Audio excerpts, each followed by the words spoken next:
Zach LaVine is out for a minimum of a week with an injury, and there are some negatives along with some positives to go for the Chicago Bulls as we go into trade talks of a potential rebuild just around the corner. We're going to discuss why there are positives and negatives in this video, and I'm your host, Joey Mercer. This is Bulls Digest, as always, and before we get into it today, I just want to say that about 95% of you that watch these videos are not subscribed, so make sure if you aren't already subscribed, go down below, hit the subscribe button, turn on the bell for notifications, and you won't have to search for this content anymore. It'll be right there for you.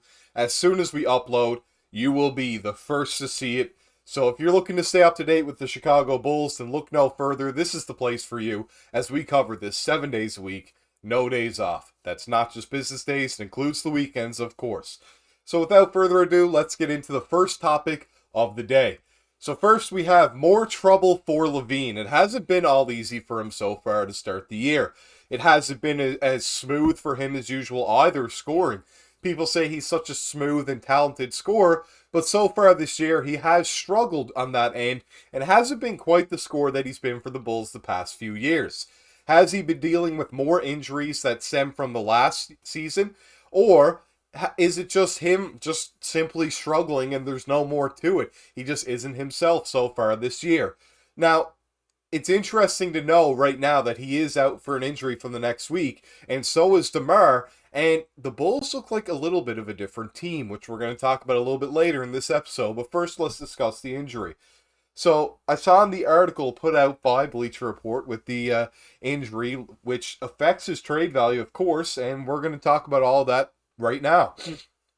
The Chicago Bulls announced Friday that two-time All-Star shooting guard Zach LaVine will miss 1 week of action with right foot soreness.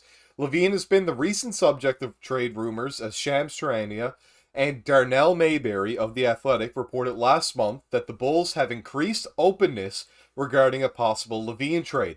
Charania and Mayberry added that the Philadelphia 76ers, Los Angeles Lakers, and Miami Heat are expected to have interest in LaVine if he is officially made available.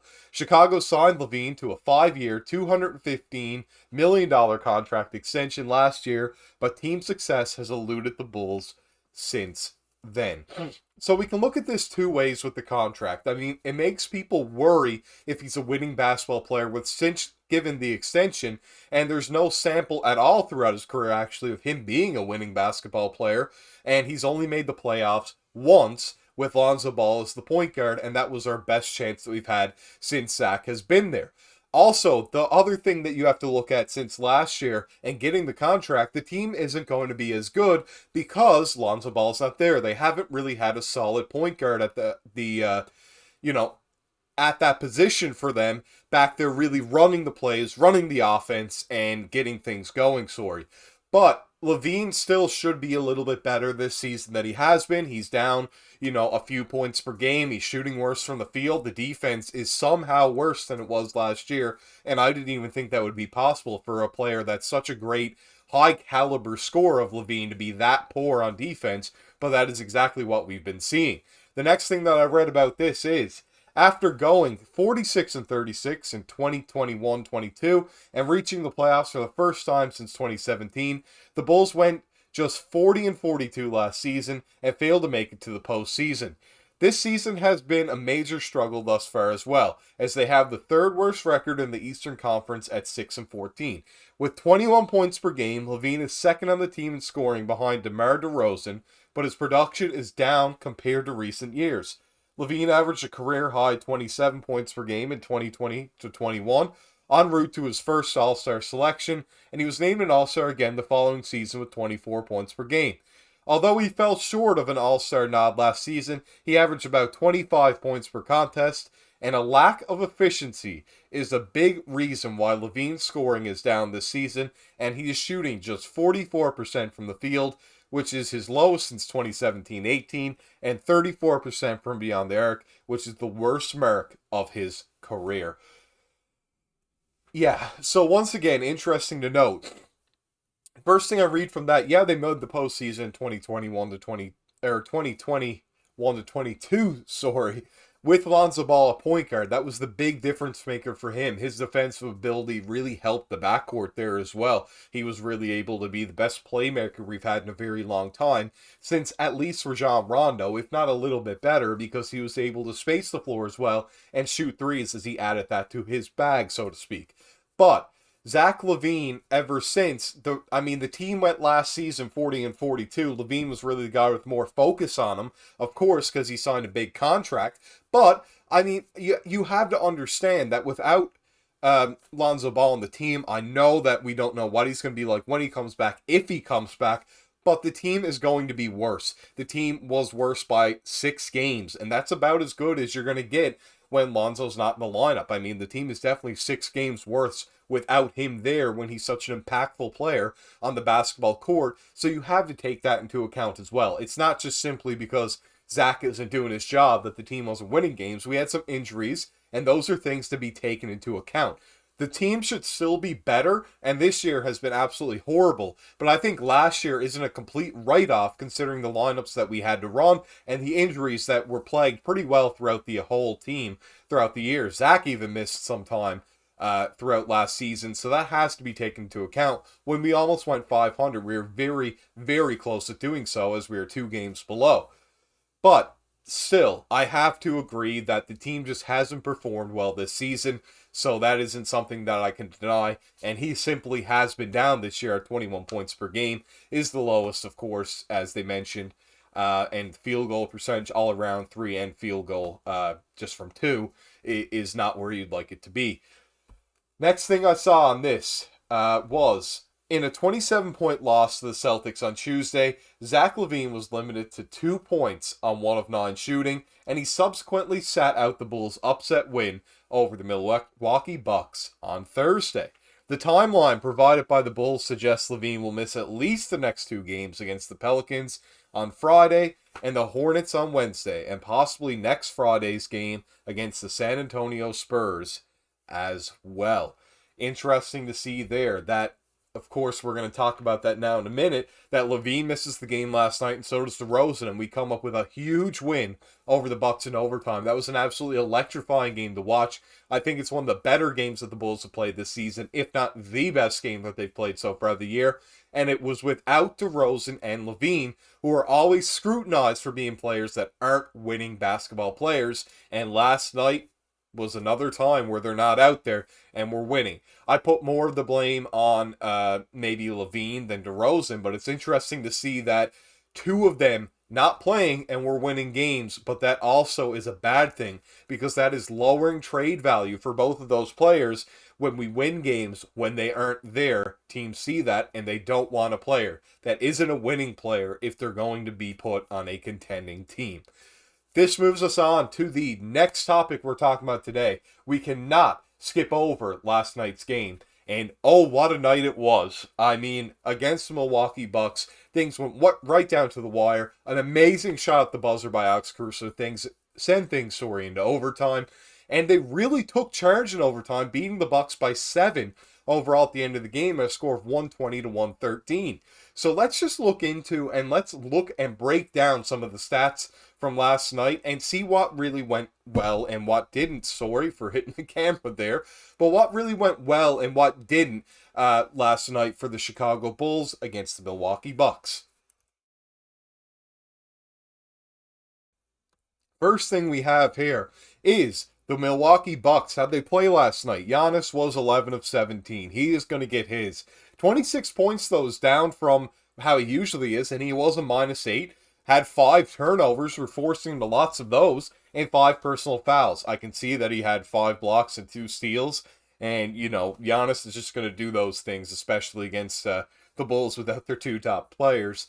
And he got 6 offensive rebounds, so we definitely need to get a body on him. But we had to play smaller last night, and we have to play small really every night. And where they do have Brook Lopez and Giannis, it's really difficult on the glass. But Lopez barely grabbed any boards at all. They all went to Giannis, but the offensive ones aren't the ones that you're okay with people getting. It's the defensive rebounds that you're more okay with. Even Dame grabbed an offensive rebound, so we still struggled a little bit on the rebound. They had 43, but not all is lost there. I mean, Giannis only got to the free throw line for 4 attempts, which is something to, take into account, and 5 turnovers and 5 personal fouls. So those are all good things that the Bulls were able to get him to those marks that aren't great. Chris Middleton, poor game. 3 of 10, 1 of 4 from 3. Not much going on for him there. 3 turnovers, 3 personal fouls, 2 steals. Not much going on there. Lopez shot well, picked up a lot of fouls, and didn't get many rebounds, no assists, no steals, no blocks. So, he did get 6 3-pointers, and that was a whole lot of Vooch not really closing out as I saw in the game. Rotations were poor on him, and he had the hot hand for sure for the Bucks as he hit a big 3 down the stretch. Damian Lillard struggled a little bit last night. He couldn't get the 3 ball to fall, was getting things to go other than that. Once again, not many free throws. I mean, the Bucks only shot 13 free throws in this game, which is not a whole lot. Dame did have a double-double with 13 assists and 2 steals, but look at that, 7 turnovers.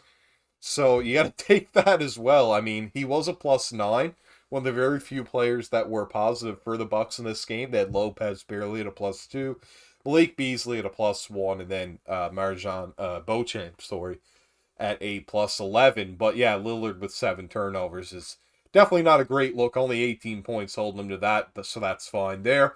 And Malik Beasley, 19 points, 19 shots, 5 of 15 from 3. That's completely fine. That's the guy you want to be taking the shots there if you're the Chicago Bulls, if he's shooting at such a poor rate as that. Then we go down to the bench. You can see Bobby Portis struggled. He's usually great against the Bulls. Good to see the former Bulls player not playing that well against us for once. He only put up 4 points. He had 9 rebounds, 2 steals, 3 personal fouls, however, and just really didn't get anything going. 2 of 8, no threes. Beauchamp struggled from 3. Okay from the field overall, and was a +11 as I mentioned, so the best mark there on the Bucks, but did commit 2 turnovers, which were a little bit costly overall. They did commit 20 in this game, so that's it's pretty out of character for this Bucks team when they're at their peak form, which they weren't last night. And Cam Payne, kind of just out there, 12 minutes, 2 of 6, 2 of 5 from 3 is okay.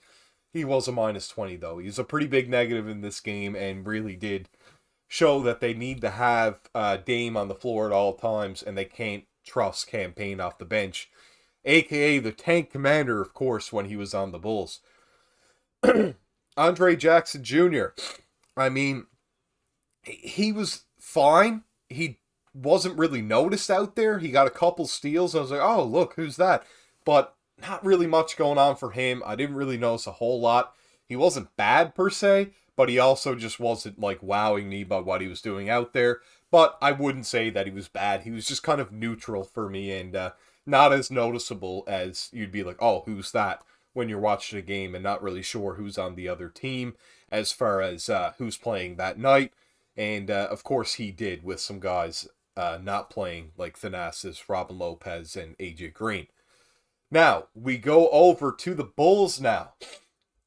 Last night, good night for Vooch. Look at that. I want to talk about him right away. 40 minutes played. He was 11 of 21, hitting the threes, 2 of 4, 5 of 6 from the line, 10 rebounds, 6 assists, 4 turnovers is fine. 29 points when you're getting that and the assists, rebounds, turnovers, it's okay. It's okay. If he's scoring 29 points, we can take 4. 4 is a little bit, but we will take it. Patrick Williams couldn't get the 3 ball to fall, but everything else was pretty solid for him. He had a pretty rough take against Giannis at the end where he got blocked. Probably shouldn't have gone up with that, but it's nice to see him a little bit more aggressive. So we will take a positive out of him in that game. I thought he played some great defense overall. We have Kobe White, played 45 minutes. 45 minutes. He's like Iverson out there with the amount of minutes he was playing. Did shoot 7 of 20, however, so he was struggling there. Did get a few assists, only 3 turnovers, a steal, and a block out of the point guard. Pretty good there. And did put up 23 points overall. So it's a bit better than Beasley. It's still not phenomenal, but a solid game overall by Kobe White. Alex Caruso played great. He shot 4 of 9, struggled inside of 3, but so good from 3. Sorry. 7 turnovers is not great out of him. That was a little rough out of Caruso last night, but the defense is always good and the energy is too. So the 7 turnovers, I'll try to turn a blind eye to that out of Caruso last night as he was important for us down the stretch. and hit that big three to send us into overtime.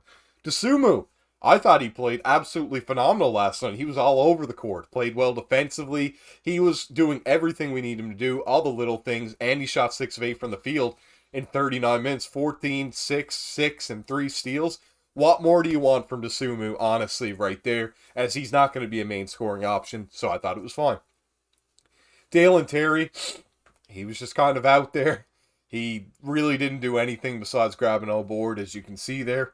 There's no negatives. There's not really any positives, and he missed a shot. So, once again, not really much happening, albeit it was only 4 minutes. Julian Phillips looked a little rusty, I'm not going to lie. I wasn't really liking what I was seeing out of him last night. Didn't hit any of his shots. He did get 3 assists and 3 boards. So there's a lot of room to work there. And I definitely think there is some potential behind him. But a little shaky, of course, when he was out there with very limited NBA experience.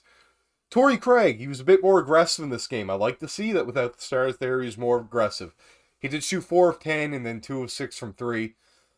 Buck grabbed 8 rebounds, had 2 assists, a steal, a block. The defense was better from him, and he was more aggressive, as I mentioned. So I will take a little bit of a lapse on the offensive end for those 3-0 boards and great on the defensive end. Andre Drummond in 13 minutes, 2 of 2 from the field, 6 of 8 from the free throw line, so he shot well from the line last night. Good to see him bounce back after them doing the hack-a-Drummond in Boston. And he put up a double-double in 13 minutes. That's absolutely insane. When you look at that from Andre Drummond, he put up 10 points, 14 rebounds, 5 O boards, 9 defensive boards in just 13 minutes of play. That is just like 2K numbers, absolutely made up, it seems like. And then finally, Javon Carter had his best game of the year. 11 points, 5 of 10 from the field against his former team. 1 of 2 from 3, 2 rebounds, 3 steals. He played great defensively once again and was a plus 22. I thought he looked phenomenal in this game. I'm sorry, I'm a little bit sick still. But I want to talk through all of that with you about last night's game. DeRozan and LaVine not there, and this was the best game they probably played the whole year. There is hope for this team being able to, trade away LaVine, DeRozan for almost anything at this point. And I think we still have a fun team with a solid direction. But the trade value might have just lowered after this game. And if they continue to stay out and the team plays well, that's not going to be a good look for the front office and what they get for those 2 star players. This has been your host, Joey Mercer. This has been Bulls Digest, and I can't wait to see you in the next one. Make sure to go down below, like and comment on the video, subscribe to the channel, turn notifications on so you never have to search for this, and I'll see you next time.